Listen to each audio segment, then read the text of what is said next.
Louvando a Deus, meus irmãos, com um hino de número 61, Ações de Graças.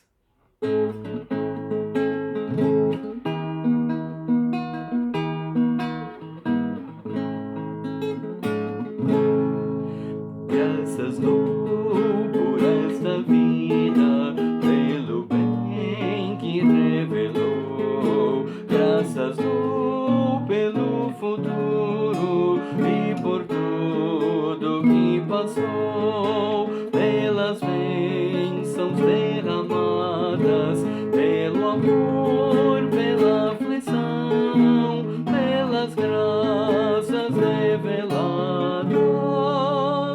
Graças dou pelo perdão, graças pelo azul celeste e por nuvens que há também, pelas rosas do caminho e os espinhos que elas têm, pelas noites desta vida, pela estrela que brilhou, pela prece respondida e a esperança que falhou,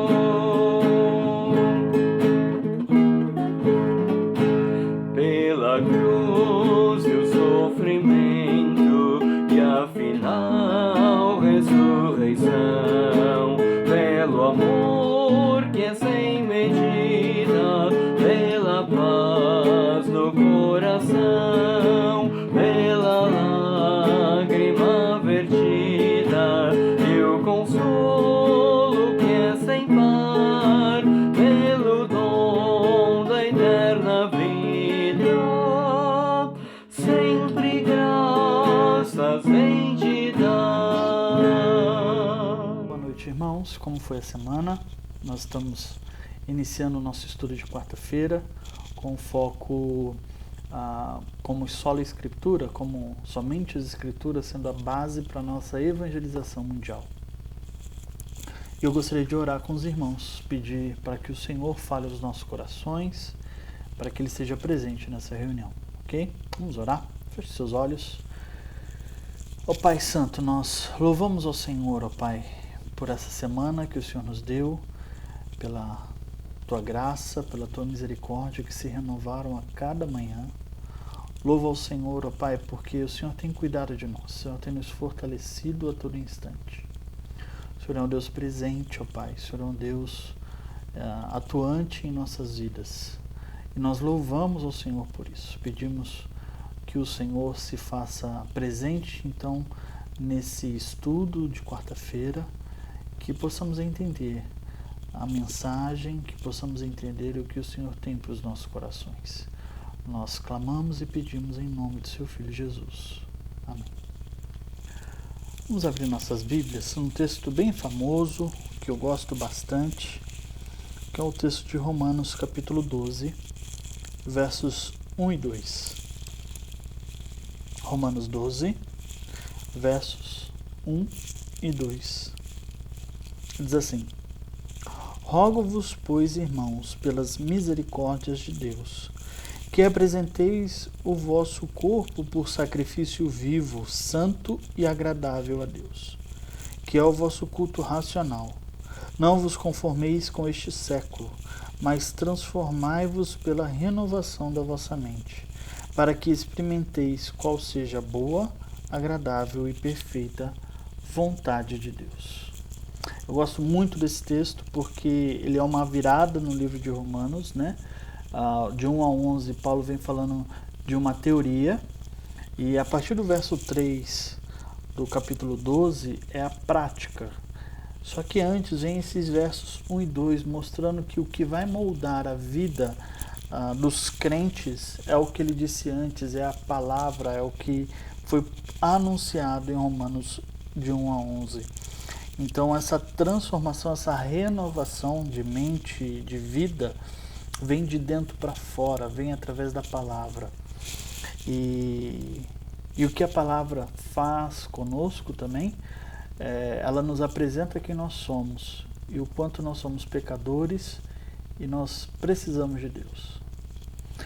Então, neste momento, nós vamos orar. Nós vamos clamar ao Senhor, pedir o perdão pelos nossos pecados. Ok? Feche seus olhos. Vamos orar. Pedir para que o Santo Espírito de Deus venha sobre nós e o sangue de Jesus limpe os nossos pecados. Feche os olhos. Pai Santo, nós estamos aqui diante do Senhor como igreja, como família, pedindo ao Senhor Deus que o sangue precioso de Cristo possa inundar as nossas vidas, possa lavar, Senhor Deus, os nossos pecados, da angústia, do medo, porque não provém de Ti, Senhor Deus, do falar mal do próximo, de procrastinações, de mentiras. Ó Pai, nós pedimos em nome de Jesus que o Senhor venha perdoar, Senhor Deus, perdoar as nossas mentes, as nossas ações, perdoar, Senhor Deus, tudo que fazemos que não vem do Senhor. As muitas vezes, Senhor Deus, que amamos mais as coisas que o Senhor odeia do que as coisas que o Senhor ama. Ó Pai, inunde o nosso ser, ó Pai, com a Tua graça e com a Tua misericórdia. E que possamos a cada dia viver para a Tua glória. Nós pedimos e clamamos em nome de Jesus. Amém. Nós estamos vendo e vimos na semana passada que Deus criou todas as coisas de uma maneira perfeita e ordenada, correto? Mas o homem, ele resolveu se rebelar contra Deus e desobedecer a Deus completamente. Nossos primeiros pais preferiram os seus desejos e os seus sonhos duvidosos, né, do que a certeza do nosso Deus grandioso. O maior desejo, então, da raça humana é fazer o seu próprio nome grande, seu próprio nome glorioso. Nós vemos isso, por exemplo, como nós vimos semana passada, lá na Torre de Babel. O desejo daqueles homens que se reuniram o povo era construir uma torre bem alta para que o seu nome seja lembrado, seja glorificado, seja engrandecido. E no decorrer da história da Terra, nós vemos reis, imperadores, impérios querendo marcar os seus nomes na história, fazer os seus nomes grandes. Vimos que então Deus age nessa história, chama Abrão primeiramente, né, e promete-o abençoar. Mas fala também para ele ser bênção para as nações. O maior interessado na evangelização mundial é o próprio Deus. Mas por que isso? Você já se perguntou? Por que o maior interessado nessa evangelização mundial é o próprio Deus? Uma pergunta que precisamos responder e tentar no nosso coração é: quem que é a personagem principal da Bíblia? Muitas pessoas pensam que a personagem principal e de quem a Bíblia mais trata é o próprio homem, ou melhor, é sobre nós mesmos, sobre si mesmos. Afinal, nós somos a coroa da criação. O homem, ele deseja o tempo todo ser o centro da história. O tempo todo ele quer chamar a atenção e, como disse, fazer o seu nome grande. Tudo é para o homem e pelo homem. Por isso, quando a gente faz esse tipo de pergunta de quem é a personagem principal da Bíblia, mesmo que nós falamos outra coisa com a nossa boca, as nossas ações mostram sempre que nós estamos pensando em nós mesmos. Por exemplo, quando nós falamos, nós vamos para a igreja nos reunir para buscar a nossa bênção. Eu preciso de uma bênção, eu preciso, o tempo todo é voltado para o eu. É aquela famosa história que a gente fala, né? Eu não gostei do culto dessa noite, né? O tempo todo nós estamos pensando e pensamos que a personagem principal da história bíblica, da história do mundo, é a raça humana. E olha só que interessante, nós pensamos assim porque a resposta sempre vem no fundo o que eu vou ganhar com isso? Veja bem, vou fazer uma pergunta, por que Jesus deve salvar o seu pai, a sua mãe, seu filho ou sua filha, ou um amigo próximo? Por que Jesus tem que salvar eles?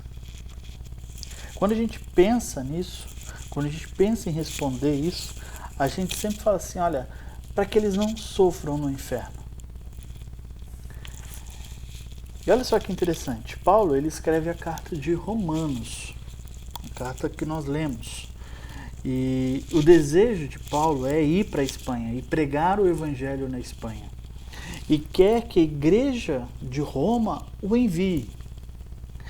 E veja o que ele diz lá em Romanos 15, versos 8 e 9, sobre o ministério de Cristo e sobre a obra de Cristo. Vou ler para os irmãos.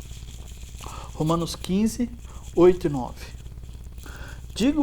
Digo, pois, que Cristo foi constituído ministro da circuncisão em prol da verdade de Deus, para confirmar as promessas feitas aos nossos pais, e para que os gentios glorifiquem a Deus por causa da sua misericórdia. Paulo está dizendo aqui que ele quer que os gentios, e os gentios que ele está dizendo aqui sou eu, você, seu pai, sua mãe, seus filhos, seus amigos, seu próximo. Gentios aqui é aquele que não é judeu. Nós não somos judeus, então nós somos gentios. E Paulo fala assim, olha, eu desejo que eles sejam salvos para que glorifiquem a Deus por causa da misericórdia de Deus. A história da Bíblia não é minha, não é sobre mim, não é sobre o que eu vou ganhar, mas sobre Deus, que merece receber toda a glória. Ele é a personagem principal. O objetivo de Deus, por exemplo, olha só que interessante, o objetivo de Deus de tirar o povo do Egito é para que toda a terra saiba quem ele é. Isso ele diz lá em Êxodo 9, versos 13 a 16. Ele está agindo, ele manda Moisés para falar com o faraó para que toda a terra saiba quem ele é. E olha que interessante, em Êxodo 12, versos 37 a 38, diz que outros povos, além dos judeus, saíram do Egito juntamente com o povo de Israel. Deus revela a sua glória para todos os povos, para receber a glória de todos os povos. Deus age com poder, Deus age para abençoar o povo, Deus chama Abraão para abençoar as nações, para mostrar a tua glória, para mostrar o poder, para que ele possa receber toda a glória de todos os povos. Esse é o desejo de Deus. Essa é a razão de Deus. Por isso que a história não é sobre mim, mas sobre Deus, sobre quem Ele é, sobre o que Ele deseja. Mas olha só, qual que é o ápice da história bíblica? Qual que é o ápice de tudo? Vamos abrir nossas Bíblias, agora nós vamos focar num texto em João, capítulo 12. João, capítulo 12, versos 20 até o verso 36. João 12, de 20 a 36, diz assim: Ora, entre os que subiram para adorar durante a festa, haviam alguns gregos. Estes, pois, se dirigiram a Felipe, que era de Betsaida da Galiléia, e lhe rogaram: Senhor, queremos ver Jesus. Felipe foi dizê-lo a André, e André e Felipe comunicaram a Jesus. Respondeu-lhe Jesus: É chegada a hora de ser glorificado o Filho do Homem. Em verdade vos digo, se o grão de trigo caindo na terra não morrer, fica ele só. Mas, se morrer, produz muito fruto. Quem ama a sua vida, perde-a. Mas, aquele que odeia a sua vida neste mundo, preservá-la-á para a vida eterna. Se alguém me serve, siga-me, e onde eu estou, ali estará também o meu servo. E se alguém me servir, o Pai o honrará. Agora está angustiada a minha alma. E que direi eu? Pai, salva-me desta hora. Mas precisamente com este propósito vim para esta hora. Pai, glorifica o teu nome. Então veio uma voz do céu: Eu já o glorifiquei e ainda o glorificarei. A multidão, pois, que estava ali, tendo ouvido a voz, dizia que havia um trovão. Outros diziam: Foi o anjo que falou. Então explicou Jesus: Não foi por mim que veio esta voz, e sim por vossa causa. Chegou o momento de ser julgado este mundo, e agora o seu príncipe será expulso. E eu, quando for levantado na terra, atrairei todos a mim mesmo. Isso dizia, significando de que gênero de morte estava para morrer. Replicou-lhe, pois, a multidão: Nós temos ouvido da lei que Cristo permanece para sempre. E como dizes tu ser necessário que o Filho do Homem seja levantado? Quem é este Filho do Homem? Respondeu-lhe Jesus: Ainda por pouco a luz está convosco. Enquanto tendes a luz, andai enquanto tendes a luz, para que as trevas não vos apanhem. E quem anda nas trevas não sabe para onde vai. Enquanto tendes a luz, crede na luz, para que vos torneis filhos da luz. Jesus disse essas coisas e, retirando-se, ocultou deles. Olha só que interessante. Qual é o ápice da história? O que marca a história? Nós passamos no último domingo, lembramos disso nesse último domingo, a Páscoa, a morte e a ressurreição de Jesus Cristo. E olha que legal esse texto. Esse texto, no versículo 20, se inicia falando que alguns gregos aparecem para ir numa festa judaica. E eles pedem para ver Jesus. Eles falam com Felipe, Felipe fala com André, e os dois chegam para falar com Jesus. E esses gregos, eles tinham uma certa incerteza de que Jesus os receberia. Mas olha que interessante, olha que algo fantástico que é a resposta de Jesus. A resposta dele do verso 23 indica que o clímax do ministério de Jesus tinha chegado. Ele sabia que esta era a hora. No Evangelho de João, se você ler o Evangelho, você vai ler várias vezes que Jesus fala: não é chegada a hora, não é chegada a hora. Nós vemos isso em João 2,4, em João 7,6, em João 7,30 e em João 8,20. Mas a partir daqui, de João 12, verso 23, a história é mudada. O discurso de Jesus muda. Pois agora é chegada a hora do Filho do Homem ser glorificado e receber toda a glória de todos os povos. da terra. E os gregos aqui simbolizavam os gentios. Aqueles que não são judeus, mas estão indo para Jesus e querem conhecer Jesus. Jesus mostra aqui que o plano de Deus é para todo o mundo. Não é para uma região, para um povo específico, mas para todo o mundo. A hora da glorificação de Jesus se refere à sua morte. Quando Jesus é glorificado, consequentemente, o Pai também o é. A morte de Cristo não é um momento de vergonha, não é um momento triste, mas é um momento de vitória e de glória. Entretanto, Jesus faz uma oração aqui. Ele começa a orar ao Pai aqui no verso 27. Ele mostra que o seu coração está angustiado, está numa turbulência muito grande, mas ele mostra uma obediência sincera, uma obediência de coração, uma obediência que significa a glorificação do nome do Pai.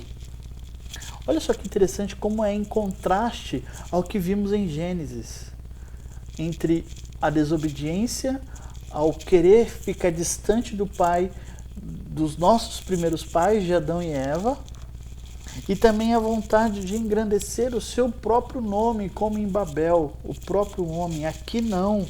Jesus é obediente ao Pai e o desejo de Jesus é que o nome do Pai seja engrandecido.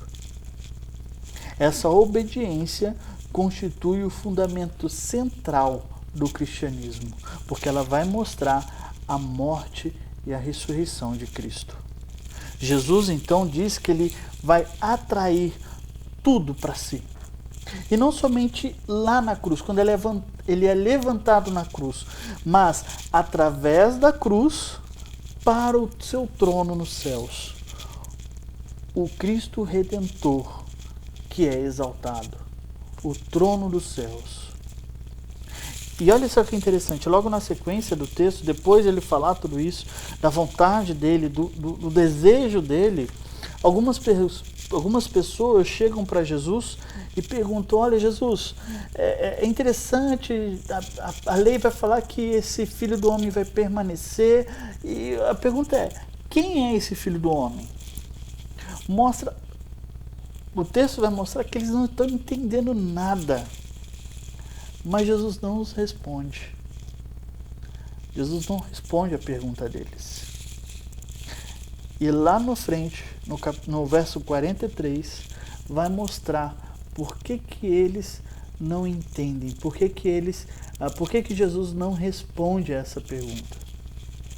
Porque eles amaram mais a glória dos homens do que a glória de Deus. O que é história bíblica? Por que Deus está agindo no mundo? Por que Deus está trabalhando no mundo? Por que Deus chamou Abraão?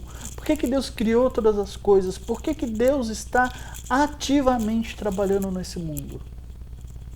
Porque Ele tem um desejo de todos os povos o glorificarem e exaltarem a Ele. Por que Deus é o maior interessado na evangelização mundial? Porque não são todos os povos que o glorificam. Não são todas as pessoas que glorificam ao Senhor. Existem tribos na África, existem muçulmanos, existem pessoas na China, na Indonésia, que não conhecem a Deus, que não sabem dessa história magnífica que é a história do mundo, que não sabem, não imaginam quem é Jesus Cristo, a obra dele, que não sabem que eles não precisam se martirizar, que não precisam se autoflagelarem para conseguir algum benefício de alguém. É só se render a Deus e glorificá-lo. Tudo foi feito na cruz do Calvário. Cristo agiu. E meu Deus, o nosso Deus, Ele merece ser glorificado por todos os povos. O meu Deus e o seu Deus, diante do que Ele fez, diante do plano dele de salvação, Ele merece toda a glória de todos os povos da terra. Todos. E isso inclui não somente aquele povo distante do outro lado do mundo, mas o seu vizinho, seu pai, sua mãe, seu filho ou sua filha, seu amigo, seu primo, seu tio, sua tia, sua avó. Deus merece ser glorificado por eles. O único Deus verdadeiro, o Criador dos céus e da terra, merece ser glorificado. Por isso, o maior desejo, a pessoa que tem maior interesse na evangelização mundial é o próprio Deus, porque Ele quer fazer o nome dele grande. Vimos como é que a Bíblia é a base para essa evangelização? Vimos que ela tem que moldar a nossa vida, como nós vimos na primeira quarta-feira, como ela tem que... eu não posso fragmentá-la, eu não posso ler partes, mas eu tenho que entender ela como uma história total.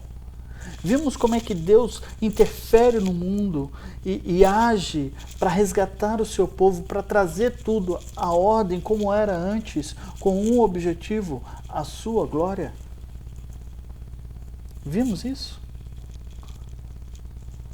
E é interessante porque o lema da igreja, né? Da igreja do satélite, há uma igreja para a glória de Deus, que glorifica a Deus. Se há uma igreja que glorifica a Deus, eu tenho que estar incomodado, porque existem pessoas que não glorificam. E Ele merece toda a glória. Eu preciso agir assim. Eu preciso estar incomodado com isso. Eu preciso agir com intenção, conversar com as pessoas com intenção para mostrar a glória de Deus. Que Deus possa mover isso em nosso coração. Que eu possa entender a minha ação neste mundo. Eu sou agente proclamador da glória de Deus nesse mundo. A igreja dele. Eu estou em missão.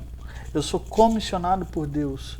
Deus está agindo e Ele me chama para participar da história da sua glória, para levar outros povos, para glorificar. Que eu possa entender isso na minha vida, que eu possa agir assim na minha vida. E neste momento de oração que nós vamos ter agora, além de orar pelo nosso país, pelo mundo nessa situação do Covid, eu quero que você mentalize em alguém próximo que não conhece ao Senhor, que você possa falar do amor dele e mostrar que, olha, Deus merece ser glorificado por você. Mentalize numa pessoa, pense numa pessoa e peça para Deus, fala assim: Deus, me dê a oportunidade de falar do Senhor para essa pessoa. Não seja pelo WhatsApp, seja telefonando, seja alguém que está dentro da minha casa que precisa ouvir, porque o Senhor merece ser glorificado por ela, o autor da história, quem controla a história. Vamos fechar os nossos olhos. Ó Pai Santo, nós estamos aqui diante do Senhor, clamando, Senhor Deus, primeiramente pelo nosso país e pelo nosso mundo. Nós estamos vivendo um momento único na história e passamos por várias dúvidas, várias incertezas, mas nós clamamos que o Senhor é que está no controle de tudo, o Senhor está governando, o Senhor não esqueceu de nós. Por isso, ó Pai, vem em nosso favor, age com graça e misericórdia. Perdoa, Senhor Deus, a nossa falta de compromisso, às vezes, com o Senhor. Perdoe, Senhor Deus, porque as preocupações estão tampando a nossa visão e não deixa ver o Senhor agindo. Por isso, Senhor Deus, em nome de Jesus, vem aplacar todo o sofrimento, toda a dor e vem confortar, Senhor Deus, diante dessa pandemia que estamos vivendo. Nós pedimos também pelos enfermos, pelas pessoas que precisam de oração da nossa igreja. Eu clamo para que o Senhor venha com cura, venha cuidar, venha restaurar, venha fortalecer, Senhor Deus, tanto os problemas físicos, ó Pai, como também emocionais e psíquicos, ó Pai. Cuida, Senhor, de cada um. E vem interceder também por essa pessoa que nós estamos pensando. Essa pessoa que precisa, Senhor Deus, conhecer a Ti. E conhecendo a Ti, conhecendo esse Deus maravilhoso, conhecendo esse Deus poderoso, Senhor Deus, vir a render toda a glória. Ó Pai Santo, em nome de Jesus, em nome do Seu Filho Jesus, nos usa para mostrar a glória do Senhor entre as nações, a glória do Senhor para essa pessoa que tanto desejamos, seja amigo, seja algum parente próximo. Mas eu peço, ó Pai, usa-nos, ó Pai, como instrumentos do Senhor, para que pessoas possam Te conhecer e assim o Senhor receber toda a glória devida. Porque isso, Senhor Deus, isso é a nossa razão de vida, essa é a nossa razão de ser. Te render glórias eternamente. Sermos totalmente, ó Pai, dependentes de Ti. Eu peço, eu oro e clamo, Senhor Deus, para que o Teu Santo Espírito, o amor do Senhor, a graça de Jesus, esteja sobre a igreja, sobre o povo de Deus, sobre os missionários neste mundo, sobre cada um, Senhor Deus, para a honra e para a glória do nosso Senhor Jesus Cristo. Amém. Que Deus abençoe. Semana que vem nós nos encontramos de novo e vamos ver alguns textos onde mostra esse desejo de Deus alcançar as nações, ok? Que Deus dê uma semana abençoada a cada um e que Deus o use para fazer o nome dele conhecido e para que pessoas possam glorificá-lo para a honra e glória dele. Uma boa noite. Deus abençoe.